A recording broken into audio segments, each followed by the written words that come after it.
Merci à la Gaîté Lyrique de nous accueillir et merci au Festival Arte de nous donner, et maintenant, de nous donner la possibilité de faire cette conférence. Le générique que vous avez vu, donc, c'est le générique de nos émissions. En fait, on est un média associatif qui s'appelle donc la Fabrique des soignants, où on parle avant tout de santé, avec l'ensemble des soignants. On aura l'occasion de revenir sur cette définition un peu après. C'est une conférence, certes, mais l'objectif, c'est aussi qu'elle soit interactive et qu'on puisse aussi échanger avec vous et que vous ne soyez pas non plus passifs devant ce qu'on a à vous dire, parce qu'on a tous des choses à nous dire. Et donc, voilà, l'objectif, c'est aussi qu'on puisse échanger par rapport à ça. Avant de commencer la conférence, je vais me présenter déjà moi et je vais aussi donner la parole à Ken Rhys. Donc moi, je m'appelle Émilie Lensner, je suis interne de psychiatrie à Paris et également présidente donc, du média associatif La Fabrique des soignants. Et pourquoi est-ce qu'aujourd'hui on avait envie de faire cette conférence? C'était avant tout parce que la santé mentale, aujourd'hui, on en parle beaucoup. Comme vous l'avez vu, c'est aujourd'hui la nouvelle grande cause santé mentale du gouvernement. Mais en fait, qu'est-ce qu'il y a aussi derrière ce mot de santé mentale? Il y a aussi des expériences, il y a des vécus. C'est aussi des réalités certes statistiques où on sait qu'aujourd'hui une personne sur 5 fera face à des troubles psychiques au cours de sa vie. C'est aussi, le suicide par exemple est la deuxième cause de mortalité chez les jeunes. Donc c'est un discours qu'on voit de plus en plus, mais en réalité, qu'est-ce que ça dit dans nos pratiques? Comment aujourd'hui on soigne ces troubles psychiques? La psychiatrie en elle-même, c'est une discipline qui avant pouvait faire assez peur. On le voit encore aujourd'hui dans les médias, dans la manière dont on en parle. Moi, quand je dis que je suis interne de psychiatrie, la première chose que les gens me disent, c'est « Oh là là, ça doit être difficile ». En réalité, c'est un métier finalement comme un autre. Où on va effectivement traiter, on va s'occuper de souffrances psychiques, mais ça ne devrait pas avoir cette espèce de rejet qu'on a encore chez beaucoup de gens sur cette question de stigmatisation des troubles psychiques. Et aujourd'hui, ce vers quoi on assiste, c'est aussi un changement de manière de soigner. On aura l'occasion d'en parler après, avec une vision beaucoup plus collaborative, beaucoup plus horizontale dans la prise en charge des troubles psychiques avec les patients. Et c'est aussi parce qu'on a pu intégrer les usagers de santé dans les hôpitaux, mais aussi dans les facultés de santé, en tout cas au plus proche des professionnels de santé. Malgré tout, on assiste aussi aujourd'hui à un mur qui est le fait d'avoir la possibilité de s'exprimer soi-même sur ses propres troubles psychiques dès lors qu'on est professionnel de santé. On a l'impression, et on en reparlera après, qu'il y a un peu ce tabou de se dire « oui, je suis soignant », de toutes les manières dont il est possible aujourd'hui d'être soignant, mais je n'ose pas parler de ma propre histoire, qu'elle soit familiale, qu'elle soit personnelle. Et c'est pourquoi aujourd'hui on fait cette conférence, c'est aussi pour lever ces tabous par rapport à ça. Je dirais juste un dernier mot par rapport aux soignants. Si on a appelé ce média associatif la Fabrique des soignants, c'est aussi parce que les soignants, finalement, pour nous en tout cas, c'est tous les gens qui ont eu une expérience à un moment dans le monde de la santé, qu'on soit finalement professionnel de santé, médecin, infirmier, tous les métiers finalement du care, mais aussi en tant qu'aidant, en tant que patient, en tant qu'usager de santé, étudiants en santé. En fait, finalement, bref, tous les gens qui, aujourd'hui, ont un rôle à jouer dans le milieu de la santé. Merci, Émilie. Du coup, moi, je suis Ken Rhys, je suis le réalisateur et aussi patient engagé, pour le peu que ça veut dire quelque chose. Et moi, cette table ronde, c'était un sujet auquel on pense depuis plusieurs mois à la fabrique des soignants. C'est un sujet qui me tient particulièrement à cœur. Et il y avait cette volonté aussi de poser cette question de base qu'on a souvent tendance à oublier quand on parle de maladie et quand on parle de santé. En fait, c'est quoi la maladie? Est-ce que c'est une transformation du corps qu'on observe de manière sérieuse comme un scientifique? Est-ce que c'est un au revoir qu'on dit à un proche, à un père, à un ami, à un aïeul ou à un voisin qu'on n'en a vu que 2 fois? Est-ce que c'est un déchirement du corps et de l'esprit qui éloigne du monde? Moi, j'ai 27 ans, j'ai été étudiant en médecine, j'ai été proche aidant de mon père et je suis également patient à la fois du corps et de la tête. Et je dirais que la maladie, c'est un peu toutes ces définitions. C'est une traversée de la vulnérabilité. C'est un temps qui nous échappe complètement et qui nous sort aussi de la rentabilité. Et je pense que le fait de sortir de la rentabilité dans un monde de plus en plus obsédé par ça est pas si négatif que ça. La maladie, elle nous force à nous positionner face à la souffrance, qu'elle soit la nôtre ou celle des autres.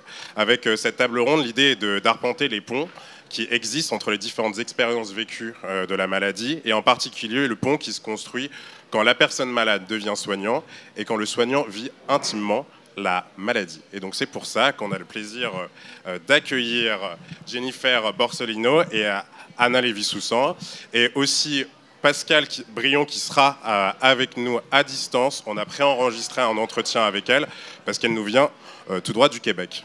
Donc si vous voulez vous présenter, Anna et Jennifer.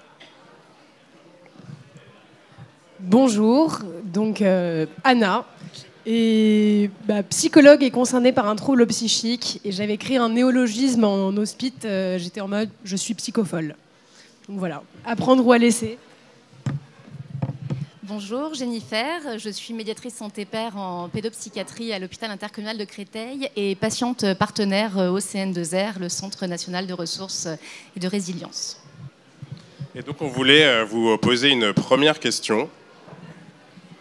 Qui, parmi vous, a côtoyé la maladie mentale, personnellement ou à travers l'accompagnement d'un proche? Il s'agit juste de lever la main. Je crois que ça fait beaucoup. Qui connaît la pérédance? Moi, mais quand même pas mal. Et alors, ce sera l'occasion justement pour toi, Jennifer. Est-ce que tu peux nous expliquer un peu, du coup, ces questions de pérédance, mais aussi ton parcours en quelques mots, et aussi voilà, nous raconter un peu ce que c'est aujourd'hui la pérédance? Donc moi en fait à la base il y a plusieurs années maintenant j'ai rencontré la psychiatrie par obligation en termes de soins. J'ai eu besoin de soins moi-même et de cette rencontre j'ai réalisé à quel point en fait j'aurais pu la rencontrer bien plus tôt, la psychiatrie, à quel point ça aurait été vraiment bénéfique pour moi de la connaître plus tôt. Et donc je me suis posé la question de pourquoi en fait je ne l'ai pas connue plus tôt, quels ont été les freins, qu'est-ce qui a fait qu'on ne s'est pas rencontré en amont. Et c'est ce qui m'a amené en fait au début à me poser la question de l'accès aux soins, du partenariat patient, de la pérédance plus largement, parce qu'en fait, une fois que j'ai rencontré la psychiatrie, j'ai pas mal d'entourage, que ce soit amis, famille, qui se sont mis à consulter également et qui, pareil, ont eu ce même vécu que moi de se dire mais en fait, ça fait bien longtemps que j'aurais dû consulter, ça fait bien longtemps que si j'avais su ce qu'était la psychiatrie, j'aurais consulté. Et donc, c'est comme ça que j'en suis arrivée à la pérédance, en fait, parce que j'en faisais avant de savoir ce que c'était et j'ai voulu m'y former, du coup. Alors, en quelques mots, est-ce que tu peux nous expliquer plus concrètement qu'est-ce que c'est la pérédance? Comment aujourd'hui on devient pérédant? Est-ce que c'est la même chose, par exemple, d'être dans l'accompagnement de quelqu'un et d'être réellement pérédant? J'ai un peu vendu la mèche, mais... Alors réellement la même chose, je dirais non. Enfin, en tout cas, moi je vois bien que je n'ai pas le même discours que mes collègues soignants. Il y a une vraie horizontalité avec les personnes que je peux accompagner à l'hôpital. Généralement, elles me de choses auxquelles elles ne font pas part en fait aux soignants. Je pense qu'il y a une honte en moins. Souvent aussi un sentiment d'illégitimité ou d'infériorité qu'elles ne ressentent pas avec moi. Et souvent aussi, ce qu'elles me disent vraiment, c'est que je leur donne de l'espoir. Parce que souvent, une des premières phrases, quand vraiment... Parce que la pérédance, voilà, quand je leur dis je suis pérédante ou je suis médiatrice santé-père, évidemment, ils ne savent pas forcément ce que c'est. Et en fait, quand je leur réexplique avec d'autres mots, en disant, voilà, je sais, j'ai connu, etc., selon la situation, je m'adapte pour le dire le plus clairement possible. Là, généralement, je le vois dans le regard, qu'elles ont vraiment compris ce que c'était. Et une des premières phrases, c'est « et vous travaillez ?» Voilà, donc c'est là où je sais que généralement, c'est bon, la personne a compris. Et peut-être juste en une phrase, si tu peux nous définir ce que c'est finalement le concept de pérédance professionnelle en tant que tel. Je dirais que c'est vraiment le fait d'accompagner par son savoir expérientiel et aussi le fait de pouvoir proposer une identification un peu positive à quelque chose qui paraît comme absolument dramatique et négatif à la personne. Anna, toi, tu as parlé de psychofolie. Est-ce que tu peux nous décrire un peu ton parcours, à la fois du côté soignant et à la fois du côté patient? Donc moi j'ai fait des études de psychologie et en fait à la fin de... Bon, j'ai pas très bien vécu mes études parce que j'avais l'impression vraiment qu'il était question de choisir entre soit on va bien, soit on va pas bien, mais en fait si tu vas pas bien tu pourras jamais être psychologue. Et en fait c'est pas anodin que en fait c'est 10 jours après avoir été diplômée, j'ai fait une énorme décompensation et j'ai été hospitalisée pendant 4 mois. Et à ce moment-là, je me suis dit, qu'est-ce que je fais ? Enfin, clairement, là, je suis du côté des pyjamas bleus, alors que quelques mois avant encore, je faisais des stages en bouche blanche. Et du coup, je me suis dit, comment on fait ? Parce que dans mes études, on m'a tellement rentré dans la tête qu'il fallait vraiment choisir son camp, que du coup, je n'arrivais pas du tout à savoir. Je savais même pas qu'il y avait de voie du milieu, quoi. Je me suis dit, d'accord, il faut juste que j'abandonne ce rêve d'être psy et tant pis, je ferai autre chose.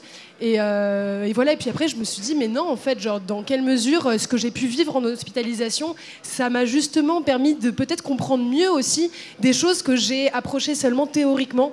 Et en fait, Et après, je pense qu'il y a aussi un environnement, l'associatif en psychiatrie que j'ai découvert qui valorise aussi énormément cette parole, ce savoir expérientiel. Et heureusement, on est dans une époque où on commence à avoir des conférences qui portent sur être soignant et patient à la fois. Donc voilà, c'est aussi saisir la chance de l'époque. Et tu parlais de tracer la voie du milieu. Je crois que tu l'as fait, tu es en cours de le faire avec la Maison Perchée. Est-ce que tu peux nous expliquer c'est quoi la Maison Perchée, qui est pas si loin d'ailleurs ? Donc la Maison Perchée, c'est la maison qui a été créée il y a bientôt 4 ans. Donc l'objectif, c'est que c'est des personnes qui ont vécu des parcours de troubles psychiques, d'hospitalisation. Et en fait, on s'est dit, il y a un grand absent en sortant de toutes ces périodes particulière, on se dit qu'est-ce qu'on fait en fait ? Certes, on a un bon suivi médicamenteux, on a potentiellement un suivi psy, mais on a vécu un isolement très fort et on a vécu des expériences à qui on peut parler à personne d'autre. Et en fait, il y a un énorme besoin de se retrouver avec d'autres personnes avec qui on partage les mêmes choses. Et du coup, c'est les cofondateurs et cofondatrices, c'est des personnes qui ont vécu, qui vivent avec bipolarité, schizophrénie, et où on a vraiment voulu créer une communauté d'entraide entre jeunes adultes qui vivent avec des troubles psychiques entre 18 et 40 ans. Et je rejoins Jennifer, c'est basé sur la paix et danse. Donc on les appelle les ambassadeurs de l'espoir. Parce que c'est vrai qu'en fait, quand tu rencontres quelqu'un qui travaille, qui va bien en fait. Moi, en études de psycho, j'avais jamais rencontré des gens qui allaient bien. Et du coup, tu te dis, en fait, tu peux avoir une schizophrénie et aller bien. Et en fait, à la Maison Perchée, c'est que ça. Vous pouvez venir prendre un café. Donc, c'est à la fois un lieu d'accompagnement par la paix et danse, mais aussi un lieu où la déstigmatisation est hyper importante. Donc, vous pouvez venir, que vous soyez concernés de près ou de loin, mais normalement, on est tous censés être un peu concernés par cette question.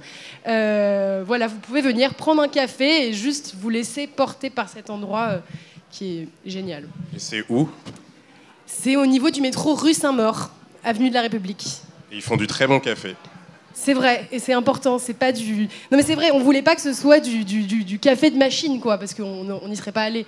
Et ça aurait été des souvenirs d'hospice. Alors que là, c'est du café italien excellent. Je confirme. Donc on aura une petite présentation de Pascale Brion. On lui avait posé la question pourquoi elle a été amenée à soigner les soignants en tant que psychologue. Bonjour à tous. Pascale Brion, je suis psychologue et je suis spécialisée en stress post-traumatique, en deuil traumatique et en prévention du trauma vicariant et de la fatigue de compassion. Et je suis professeure à l'Université du Québec à Montréal au département de psychologie. En fait, je me suis beaucoup intéressée à la dimension fascinante qui est comment est-ce qu'on peut aider une personne qui a été victime d'un événement traumatique, qu'elle a elle-même vécu, ou d'un deuil grave, tragique, qui l'a frappé. Mais au fur et à mesure des années, je me suis énormément intéressée à l'impact de ce travail sur les soignants, les professionnels, les pères aidants, qui écoutent sans cesse ces personnes traumatisées, qui écoutent sans cesse ces récits de deuil, de trauma, d'expériences douloureuses. Et évidemment, ce travail, ce mandat, cette vocation ne sont pas anodines. Et donc, j'ai voulu m'intéresser à l'impact psychologique de tous ces mandats, de tout ce travail sur le soignant. Moi, j'avais surtout une question à vous poser, c'est qu'est-ce que ça fait de faire presque un coming out de patients dans son univers professionnel. Comment vous l'avez vécu et est-ce que c'était complexe? Est-ce que, enfin, voilà, c'est aussi de revenir sur ces histoires-là. Alors, pour ma part, oui, c'est complexe. Moi, je travaille donc en psychiatrie de l'enfant et de l'adolescent, parce que je suis également maman d'un enfant qui a un parcours en pédopsychiatrie.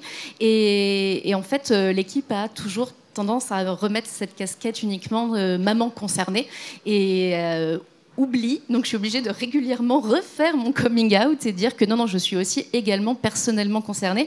Et je tiens à le dire, parce que je pense que c'est pas anodin que ça disparaisse un peu régulièrement des visions de chacun. Pour ma part, ça a été complexe et à la fois je pouvais pas faire autrement dans le sens où j'ai essayé de faire une expérience en tant que psychologue et en ne parlant pas du tout de ça. Et ça a été tellement douloureux, j'avais l'impression d'être tellement divisée en deux, de jouer un rôle. En fait, c'était pas moi, j'avais l'impression de cacher la moitié de mon expérience et je me suis dit, en plus, je pense être une meilleure thérapeute si je partage ça. Donc en fait, je suis partie de cet endroit parce que j'aurais pas pu faire mon coming out dans cet endroit-là qui était, à mon sens, un peu trop stigmatisant, qui n'aurait pas accueilli. Enfin, je l'ai vu d'ailleurs par la suite que voilà, ils n'auraient pas accueilli ça. Mais je pense que voilà, de trouver les bons endroits où c'est valorisé et où, au contraire, enfin voilà, ça peut être accueilli donc au contraire, non, ça a été nécessaire et ça m'a beaucoup aidé dans mon parcours. Ouais. Moi, sur la question du coming out, je suis aussi homosexuel, donc cette question du coming out, c'est une question qui est intrinsèque à la question homosexuelle. Mais il y a de plus en plus d'ouvrages et d'études qui sortent autour de ça et de cette obligation du coming out à ne plus voir aussi comme une obligation. Et moi, dans mon parcours d'étudiant en médecine et de patient, c'était quelque chose de très difficile. En fait, la question du coming out, elle pose avant tout la question du cadre dans lequel le faire, parce qu'effectivement, il y a cette espèce d'assomption identitaire qui est demandée à la personne qui est en souffrance, mais le faire dans une situation ou dans un espace où ce sera délétère, ça pose vraiment la question de est-ce que je préfère être clivé et être moins harcelé, ou est-ce que je vis mon clivage tant bien que mal. Donc il y a aussi un effort qui doit être fait de par nombre d'espaces et nombre de personnes dans la société. Ce qu'on voulait aussi montrer à travers cette conférence, c'est pas que les expériences traumatiques ou complexes, mais c'est aussi montrer le positif qu'on peut avoir du fait d'avoir été usager ou d'avoir cette expertise, d'être passé de l'autre côté, en tout cas, du système de santé, de cette expérience de patient. Et donc, c'était aussi de parler de la place de la vulnérabilité comme outil de travail, qui est aujourd'hui difficile à intégrer dans nos pratiques. Il y a un peu cette idée aussi que le soignant, c'est un peu le super-héros qu'on a aussi applaudi pendant le Covid, mais qu'en fait, on a aussi tous un vécu, comme tu le disais, et qu'on peut s'en servir. Toi, Anna, tu disais justement que le fait d'être passé de la blouse blanche au pyjama bleu, ça t'a apporté pas mal, des expériences, en tout cas un recul par rapport à ton métier. Qu'est-ce que ça t'a aussi appris sur ton métier de psychologue ? Déjà, en fait, la question de la vulnérabilité, je pense que les gens ont peur que si tu leur dis j'ai un trouble psychique, que tu sois actuellement vulnérable et que, en effet, moi, si dans des périodes de vulnérabilité, je ne peux pas aider. Donc en fait, c'est vrai que je pense que ce que ça m'a aidé, c'est d'avoir vécu la vulnérabilité. En fait, c'est une faille qui me permet d'avoir une empathie directe et de pouvoir vraiment comprendre. Je pense que ce que ça a pu m'apprendre en tant que psychologue, déjà moi dans mes études de psychologie, je ne savais pas ce que c'était le rétablissement. J'avais jamais entendu ce mot de ma vie, ni hyper aidance. Donc en fait, d'expérimenter ce que c'est le rétablissement, je pense que déjà ça m'a permis un peu de déstigmatiser les troubles psychiques. Je pense que peut-être que j'aurais été plus stigmatisante si j'avais été soignante et ne pas l'avoir vécu. Donc en fait, je pense que d'avoir vécu tout ça, tu vis le truc et ouais, tu déstigmatises, tu comprends le rétablissement, tu le vis profondément et du coup tu y crois, mais plus que n'importe quoi. Et à la Maison Perchée, en fait, c'est pas un concept abstrait, en fait, c'est quelque chose de très incarné et que tu vis. Donc c'est pas une théorie que tu vois dans les livres. Et je pense que tous les psychologues ne doivent pas passer par ça. C'est pas le but. Je n'invite pas tout le monde à faire un tour en pyjama bleu à Sainte-Anne.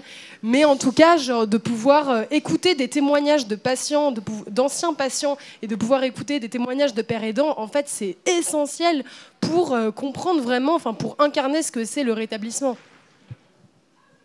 Et toi, Jennifer, donc tu es maman d'un enfant usagé, je ne sais pas si on peut dire ça aujourd'hui, enfin si usagé de la santé. Tu as aussi été aidante avant d'être père aidante et tu es toi-même patiente. Qu'est-ce que ça a modifié dans la perception de ton métier? Je pense que ça m'a vraiment donné une vision vraiment systémique et globale et avec un vrai recul sur les situations vraiment précieux que j'aurais pas eu avant, de voir à quel point en fait dans une souffrance même qu'elle soit psychique comme physique, il y a aussi un énorme rôle collectif et sociétal. Et que ce soit au travers ma propre expérience de patiente ou à travers celle de mes enfants, j'ai vraiment pu voir à quel point, certes, il y a la maladie, c'est une chose, mais il y a vraiment toute la société qui peut ou pas, vraiment appuyer dessus beaucoup plus que ce qu'elle devrait. Et c'est vraiment cette envie en fait de changer ça et de faire que les gens, ils ont déjà assez à faire avec la pathologie. Donc, si on pouvait faciliter le reste et ne pas en rajouter, c'était vraiment cette envie en fait moi qui m'amenait vers ça. Et j'ai vraiment pu voir qu'effectivement, il faut sortir de cette individualité de le patient, il est malade parce qu'il y a tel point. Et voilà, on va vraiment classer la raison et la pathologie dans une toute petite case. Et non, tout est beaucoup plus compliqué que ça, tout est beaucoup plus large que ça. Et c'est vraiment cette vision très collective, mais qui du coup m'a hyper motivée parce que je me suis dit, ça veut dire qu'on a tous aussi un rôle à jouer dans le bien-être d'autrui. Donc moi, ça m'a vachement motivée en fait. Et tu travailles aussi au Centre national de la résilience. Est-ce que tu peux nous en parler et aussi de ce mot de la résilience, parce qu'on a parlé de rétablissement et le mot résilience fait aussi partie de ce champ lexical. Comment on peut travailler à la fois d'un point de vue individuel mais aussi d'un point de vue de société ce questionnement du rétablissement et de la résilience? Oui, complètement. C'est vrai que les événements traumatiques, statistiquement, une large partie de la population va en vivre et tout le monde ne va pas développer de stress post-traumatique. Et donc, la question de la résilience, bien sûr, c'est la question individuelle de comment on peut se relever soi-même de son stress post-traumatique. Mais j'ai envie de dire, c'est aussi et surtout la question de comment on peut ne pas développer de stress post-traumatique. Et là, on voit vraiment à quel point la société joue un rôle absolument énorme parce que dans les facteurs qui favorisent le stress post-traumatique, d'être faire partie d'une minorité, être une femme, être homosexuel, être précaire, tous ces facteurs-là, en fait, contribuent au fait de développer un trouble de stress post-traumatique ou d'avoir du mal à s'en sortir. Et ça a vraiment rejoint cette notion de collectif, de société, et de faire que, au lieu de guérir, d'aller mieux, si déjà on pouvait ne pas favoriser le mal-être, c'était déjà quand même vachement bien. On a posé aussi ces questions-là à Pascal, qui travaille sur la fatigue de compassion et le trauma vicarien, qui sont deux symptomatologies qu'on peut voir en fait chez les soignants. Alors, on remarque ces dernières années un intérêt de plus en plus important pour étudier l'impact du travail d'intervention psychosociale ou psychologique ou psychiatrique chez les soignants.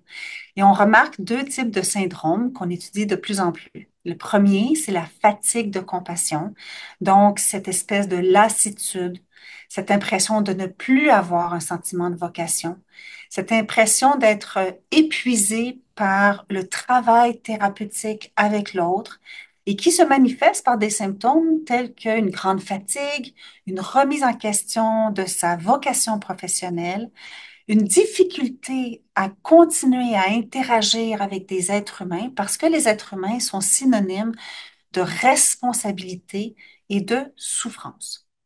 Maintenant, si on distingue cette fatigue de compassion avec le trauma vicarien, eh bien dans le trauma vicarien, c'est un syndrome qui est beaucoup plus teinté cette fois-ci par les symptômes post-traumatiques. Dans la fatigue de compassion, on était dans la lassitude, la difficulté à adopter la posture empathique, alors que dans le trauma vicarien, on est chez des intervenants qui n'ont pas seulement accompagné des êtres souffrants, mais on est chez des intervenants qui ont accompagné des êtres traumatisés, qui leur ont expliqué ce qui s'était produit, qui leur ont décrit les événements traumatiques qu'ils avaient vécus. Et on observe chez ce type de soignants des possibilités de souffrir de trauma vicariant. Et à ce moment-là, les symptômes se distinguent de la fatigue de compassion. On est beaucoup plus dans des symptômes anxieux, des symptômes aussi où on réalise qu'il y a eu un conditionnement entre certains éléments et le récit de la victime traumatisée qui a été prise en charge. Ce que je trouve très intéressant dans l'intervention de Pascal, c'est aussi la question de la santé mentale des soignants, on en parlait tout à l'heure, et de comment est-ce que nous aussi on deal avec ça au quotidien. Et c'est aussi la question que tu disais tout à l'heure, de comment on arrive à être vulnérable, enfin comment on est vulnérable, parce qu'on n'a pas le choix à des moments de nos vies, et comment on arrive à travailler avec, à la fois avec nos patients, mais aussi avec cette entité-là.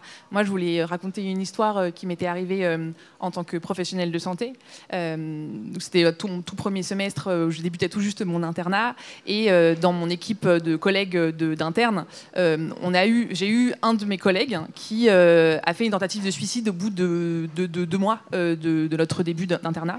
Et il y avait à la fois cette question de cette difficulté à accompagner cette tentative de suicide, parce qu'il y avait un énorme rejet en fait de la part de l'équipe en tant que telle, en se disant en fait on n'est pas capable de gérer parce que c'est à la fois notre collègue, on peut pas la prendre en charge en fait en tant que patiente, et en même temps on connaît la symptomatologie, donc c'est difficile de pas y faire face, et en même temps cette stigmatisation et en même temps cette volonté d'accompagnement. Et je pense qu'on a merdé clairement sur la manière de faire, et je trouvais ça intéressant de se questionner a posteriori en se demandant comment déjà on aurait pu mieux faire, et comment aussi on arrive à accepter cette vulnérabilité et à la travailler pour en faire une force, comme tu disais tout à l'heure, avec les patients. Et aujourd'hui, je pense que je me sens beaucoup plus légitime, pas juste en tant que professionnelle de santé, mais aussi en tant que personne qui a été concernée par rapport à ça, de gérer une tentative de suicide, par exemple. Parce que je sais ce que ça fait aussi d'être juste paniqué devant des messages de détresse, bien avant le fait d'être médecin en fait, en tant que tel. Et c'est aussi cette question-là, je trouve qu'elle est aussi intéressante et importante, de comment on arrive aujourd'hui à avoir des soignants, des professionnels de santé qui arrivent à avancer, enfin être accompagnés par rapport à ces événements de vie. On a aussi des difficultés d'attractivité des métiers aujourd'hui de la santé, où les gens partent tellement ils ont été épuisés, tellement ils en peuvent plus. Et c'est cette question de se dire comment on peut peut-être agir en amont, accompagner ces professionnels de santé, ces soignants dont on a aussi besoin, accepter leur vulnérabilité. Et c'est aussi pour ça que nous, on avait été lauréats dans le cadre de la fondation Aesio, qui développe des projets sur la santé mentale des soignants en particulier. Et pour réagir à cette question de la vulnérabilité, personnellement, je pense que justement d'avoir eu ce point, cette bascule, ce point de non-retour où j'ai eu besoin vraiment d'abdiquer, de me dire bon, ok là stop, mes limites sont franchies. Je suis dans le service, je pense peut-être une des personnes qui a le plus désormais de facilité à pouvoir dire ou ressentir les limites, de se dire voilà, il y a des choses non, il y a des choses oui, je peux ça, je peux mais dans 15 jours, et qui est quelque chose qui, chez mes collègues soignants, j'ai l'impression a plus de mal à passer dans ceux qui n'ont pas eu ce point, cette bascule, parce qu'ils ont toujours l'impression de pouvoir y arriver quand même. Il faut que j'aille jusqu'au bout, je peux faire mieux, je peux faire plus. Et je pense que d'avoir, moi, vécu cette bascule me permet des fois d'avoir honnêtement un état de bien-être, je pense, supérieur à des collègues qui n'ont pas vécu ce moment de vulnérabilité. Est-ce que c'est des sujets que vous travaillez à la maison Perchet ? Ouais, j'allais dire justement que ça fait pas mal écho, parce que par rapport à l'enseignement que j'ai eu en psycho, en gros, moi, à la Maison Perchet, je fais toute la formation des pères aidants. Donc maintenant, ils sont 100 pères aidants à être formés, enfin à être initiés à la père aidance à la Maison Perchet. Et on travaille énormément sur ça, genre quelles sont tes limites, quels sont un peu tes triggers, enfin essayer vraiment de se connaître en tant que soignant finalement, et chose que je trouve on a peu développé dans les études en psychologie, de qui tu es, qu'est-ce qui te fait du mal, qu'est-ce qui te met en difficulté, enfin voilà, comme si en fait on allait essentiellement être centré sur l'autre, de ok qui il est, etc., et qu'on n'était pas aussi un individu qui pouvait avoir ses fragilités. Donc c'est vrai que dans la père aidance en fait on n'a pas le choix, parce que le levier thérapeutique, c'est justement genre soi-même et son vécu. Et du coup, c'est intéressant de voir comment on accompagne justement à être très très éveillé sur toutes ces thématiques plus personnelles. Ouais. Typiquement sur cette nécessité de recul dans les études et même aussi en formation continue, Pascal nous disait que, au Québec, dans son université, il y avait cette obligation en fait pour tous les étudiants à se filmer avec un patient et après d'étudier en fait pour voir comment justement on a agi, comment on a ressenti quelque chose. Et ce travail en fait n'est pas du tout fait et très rarement fait en France, que ce soit du côté étudiant en médecine, en infirmier ou en psychologie. Et ça manque aussi de ce travail nécessaire de prise de recul sur soi-même, sur sa propre pratique, et c'est un réflexe qu'on n'a pas du tout, que j'ai du mal à expliquer. C'est que c'est une question de peur, aussi de posture un peu du sachant qui n'a pas du tout envie de se remettre en question. Mais c'est une des pistes, je pense, qui aidera à prendre mieux soin en fait, des personnes qui prennent soin.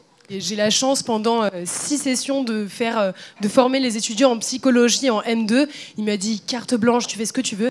Et je me dis mais en fait j'ai envie de faire des cours genre sur le dévoilement en fait, genre dans quelle mesure tu serais capable de... Mais le but du jeu c'est pas que le psy raconte toute sa vie, c'est juste en quoi ça te met en difficulté qu'est-ce que ça peut apporter de dire un tout petit peu, de quoi on a peur, d'essayer vraiment de travailler sur cette posture. T'as pas besoin d'être surpuissant ou de tout cacher, genre quand on te demande comment ça va. Ici, il n'est pas question de moi, mais de vous, madame.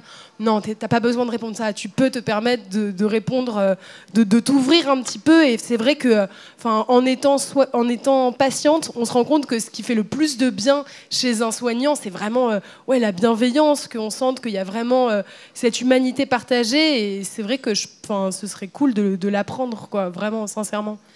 Et pour réagir à ça, tu vois, en tant que psychiatre, on a souvent l'impression qu'en fait, on a la réponse à tout. On a l'impression que c'est l'image qu'on renvoie en fait, mais moi je sais pas. Hein.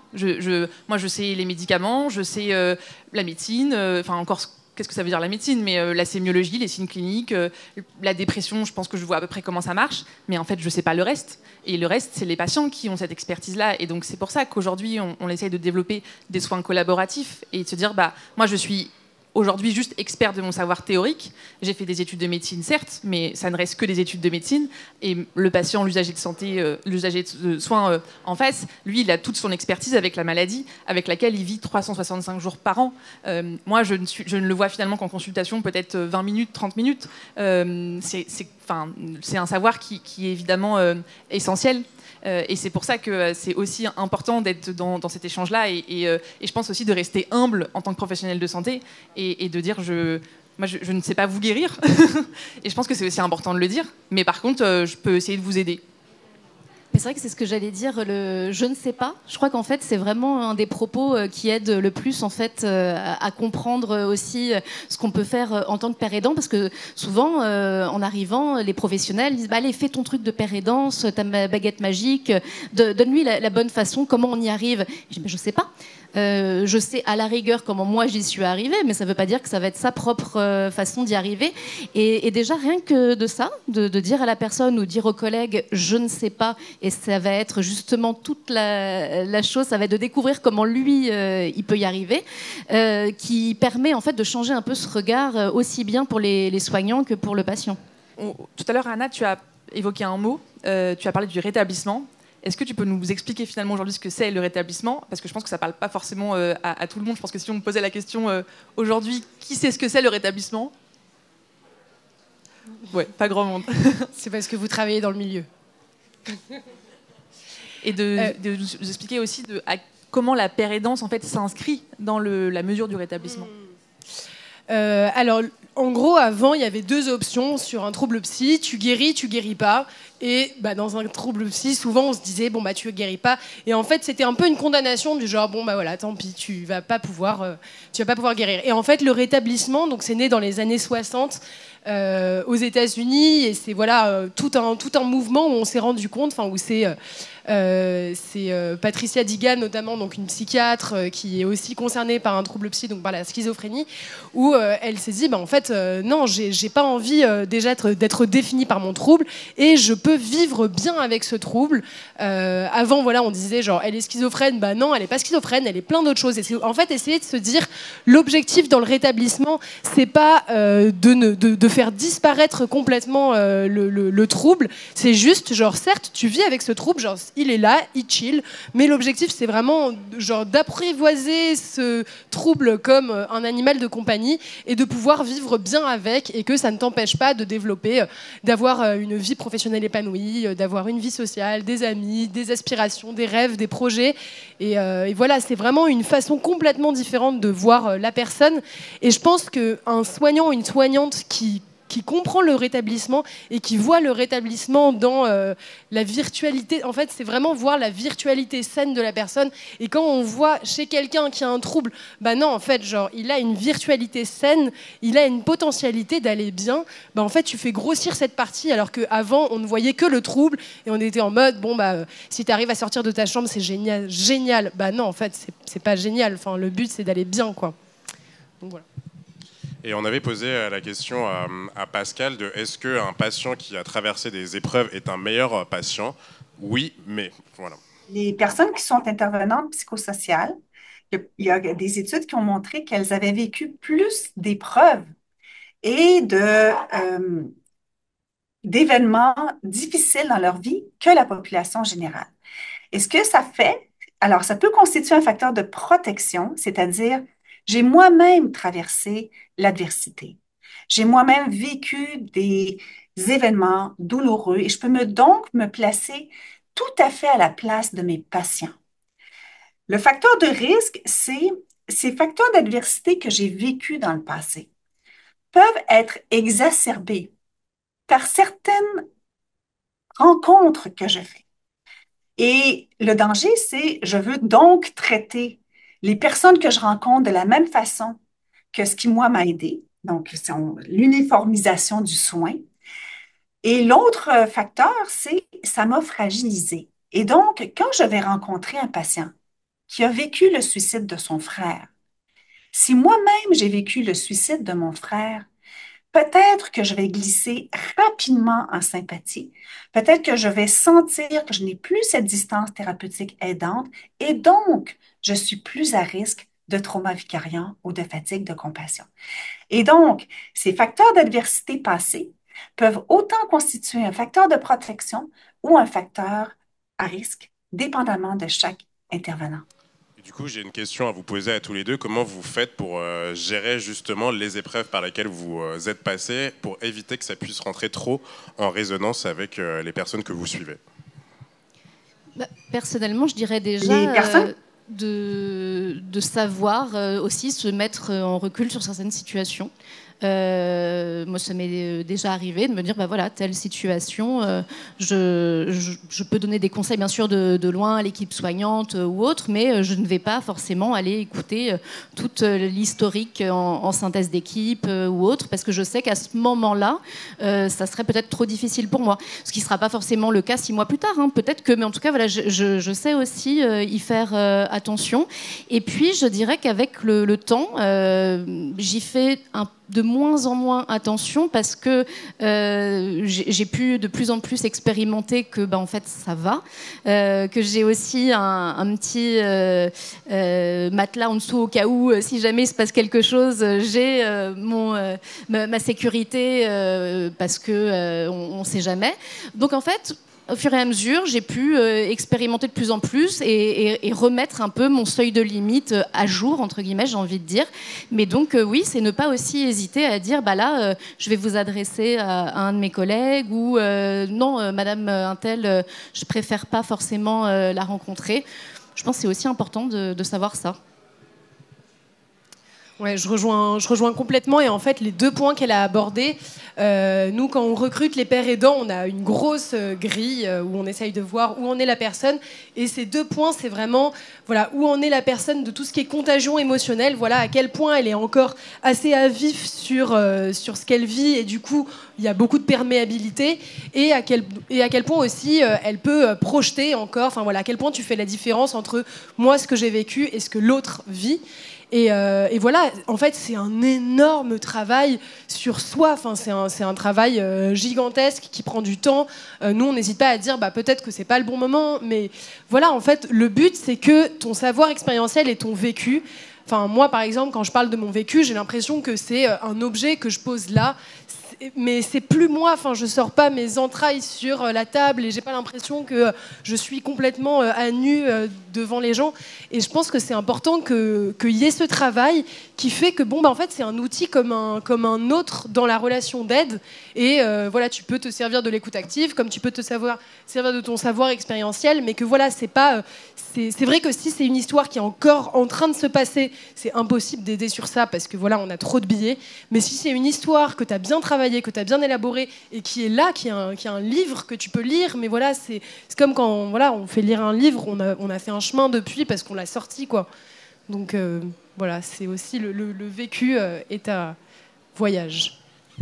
Et on voulait terminer sur... Là, on a pas mal parlé de l'aspect individuel, de la traversée de la maladie en tant que soignant ou patient. Et on voulait terminer sur le fait de comment aussi agir collectivement, parce que c'est toujours une question d'agir collectif, parce qu'on reproche... Et il y a souvent cet anathème quand on est traversé par la maladie, en fait, c'est une traversée de la solitude, c'est une épreuve puissamment individuelle, sauf que bon, c'est quand même une épreuve puissamment individuelle dans un système de santé qui est aujourd'hui bien en défaillance et qui fait reposer sa défaillance sur des personnes qui sont encore plus en défaillance. Donc ça pose la question de comment arriver à reconstruire quelque chose à partir justement de ces vulnérabilités travaillées. Moi, une des pistes à laquelle je pense, c'est de remettre en avant le mot solidarité qu'on a un peu oublié, pas chez vous, mais justement, on voulait vous faire un peu réagir sur ça. Comment arriver à agir collectivement ?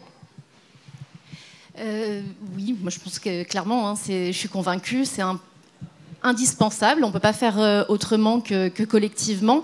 Et un des points aussi que j'essaye souvent de donner une petite clé en fait, aux personnes que je peux accompagner, c'est de ne pas leur mentir justement sur cet état du monde de la santé dégradé, parce que souvent, par exemple, ils n'ont pas accès, je ne sais pas, à une hospitalisation ou à un rendez-vous ou à une psychothérapie, et non pas parce qu'ils n'en ont pas besoin, mais parce qu'en fait, on n'a pas les moyens de faire ce dont ils auraient besoin.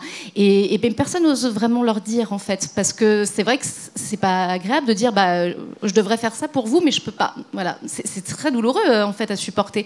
Mais du coup, c'est non, il n'y a pas besoin d'hospitalisation, vous inquiétez pas, vous pouvez rentrer chez vous.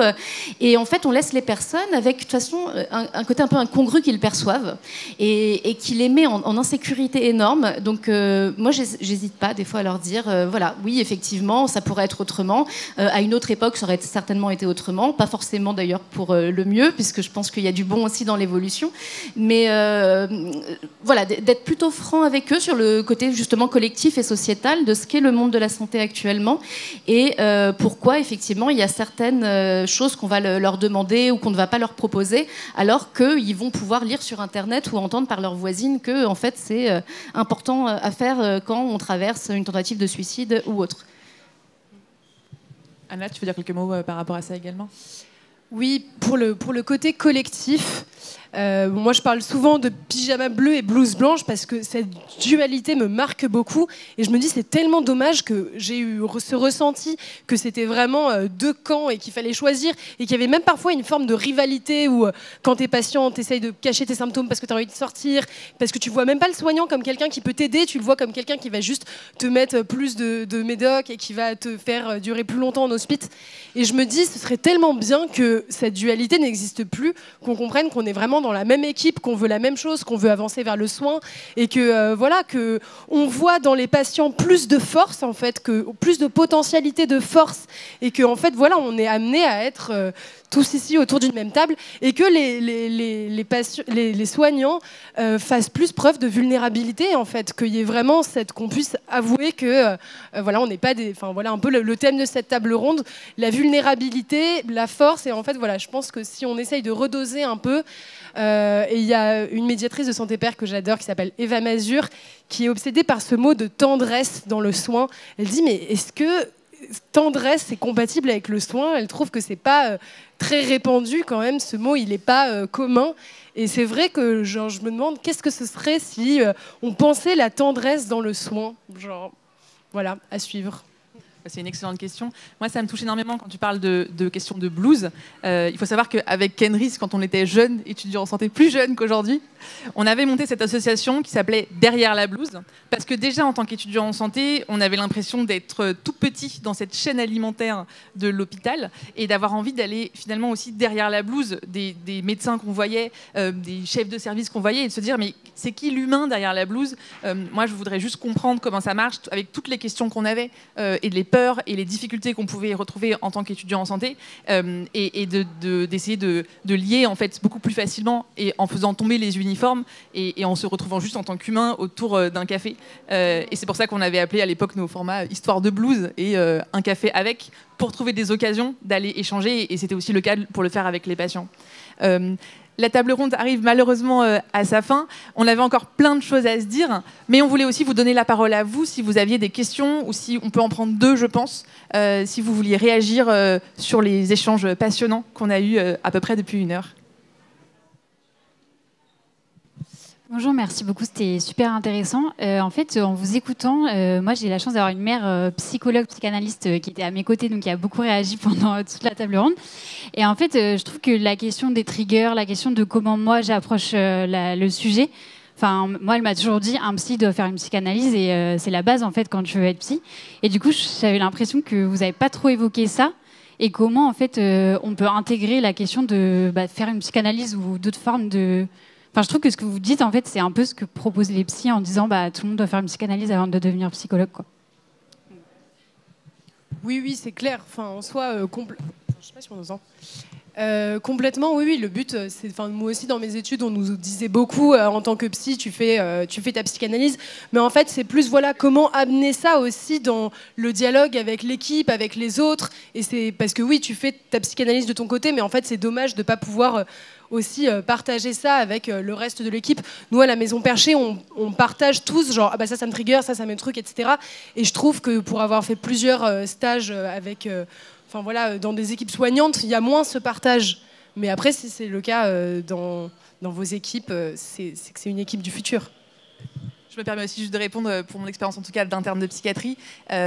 Moi, ce que j'ai l'impression, en tout cas, c'est aussi l'importance d'avoir des lieux d'échange pour pouvoir se retrouver ensemble, comme tu disais. Le faire aussi de façon interprofessionnelle, de ne pas être tout seul, parce qu'en fait, les questionnements qu'on peut avoir, ils ne sont jamais uniques. Et c'est aussi pour ça que nous, on avait créé la Fabrique des soignants, parce qu'il n'y avait pas d'espace dans lequel on puisse se retrouver à la fois avec des patients, avec des professionnels de santé, avec des aidants. Et c'est quelque chose qui, pour nous manquait, en tout cas, énormément.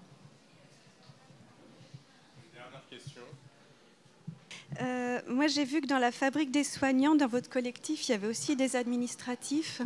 Il en a peu été question ici, mais je pense que faire son coming out dans une équipe du care, du soignant, on peut peut-être y être entendu d'une certaine façon.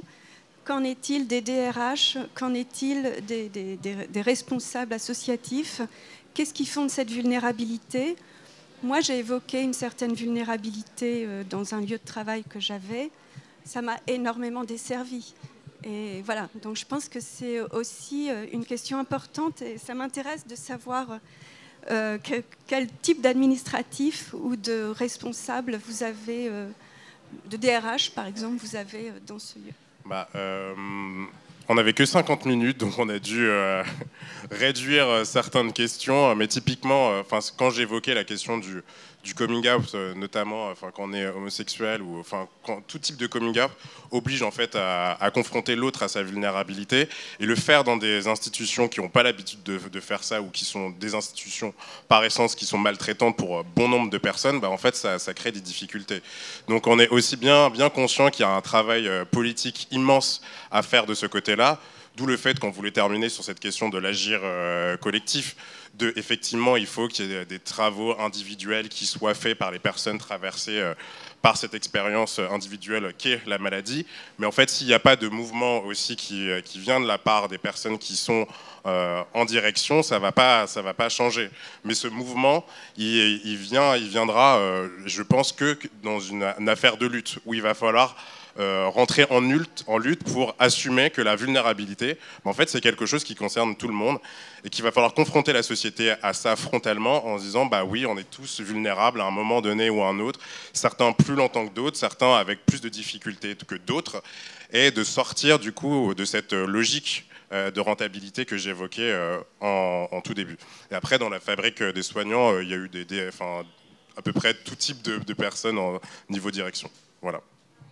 Bah, merci beaucoup à... Oui, je voulais juste rajouter pour les administratifs. Moi, je pense en particulier aussi à ceux au plus bas de l'échelle, comme par exemple toutes les personnes au secrétariat qui se retrouvent à dire non à des demandes de rendez-vous, de soins, et pour qui, effectivement, il n'y a pas d'accompagnement à côté, parce que ce ne sont pas directement les soignants qui accueillent la parole, et donc, du coup, ils ne sont pas du tout mis dans ce concept de trauma vicariant comme on a pu le voir tout à l'heure, alors que je pense que prendre un appel au CMP d'une nouvelle patiente, avec tracer un peu l'historique et dire bah non, désolé, on peut vous recevoir que dans 18 mois, c'est une violence absolument insupportable. Donc ça pose la question et presque l'obligation d'une résistance à tous les étages. Et j'espère que vous serez, peut-être que vous l'êtes déjà, mais j'espère que vous le deviendrez, des résistants, parce que la question de la santé mentale repose avant tout sur ça. Donc merci à tous. Il y a un QR code si vous voulez suivre l'actualité de la Fabrique des soignants. On a toujours un Ulule en cours si vous voulez faire un don, parce que comme on l'a dit, on a un média associatif. Et donc merci beaucoup à tous et profitez bien du festival.